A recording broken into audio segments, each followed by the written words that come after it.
Hi guys, I am the algorithm and this is day 22 of Read Code Purity Challenge. आज का question है count the number of maximum bitwise or subsets. In this question हमारे पास एक array है and we have to find the number of different non empty subsets with the maximum bitwise or. Now अगर हम constraints को देखें तो nums dot length सिर्फ 16 तक जा सकता है. इसका मतलब है we can iterate on all this possible subsets and check कि उनका बिटवाइज और का वैल्यू क्या है. The only thing that we have to now consider is कि maximum bitwise OR का वैल्यू क्या होगा.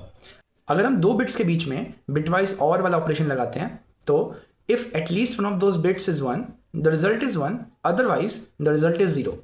इसका मतलब है अगर मैं अपने एरे के सारे एलिमेंट्स का bitwise OR कैलकुलेट कर लूँ, that value will be the maximum bitwise OR of any possible subset of that array. Because the value of n can only go up to 16, we can solve this question using recursion, which will have a complexity of 2 to the power of n.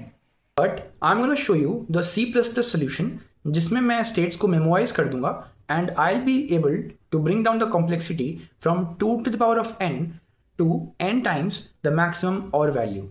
In the C++ solution, I have stored the bitwise OR of all the elements of my array in a variable maximum OR value.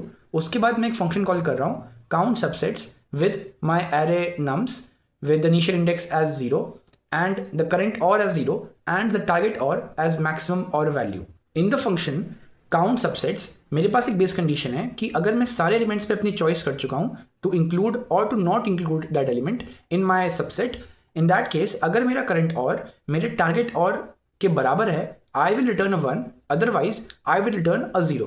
I have now two things.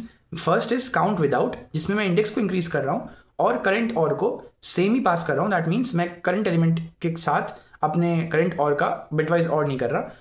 In the second case, which is count with, I am increasing my index and also updating my OR with the bitwise OR of my current element. At the end, I am returning the sum of both these elements. और इसके पहले मैं check कर रहा हूँ कि क्या वो जो स्टेट है उसकी वैल्यू मैं पहले से ही मेमोराइज कर चुका हूँ. अगर मैं कर चुका हूँ तो फिर मुझे ये सब करने की ज़रूरत नहीं है. मैं उस एरे में से वैल्यू उठा के यहाँ पे रिटर्न कर सकता हूँ.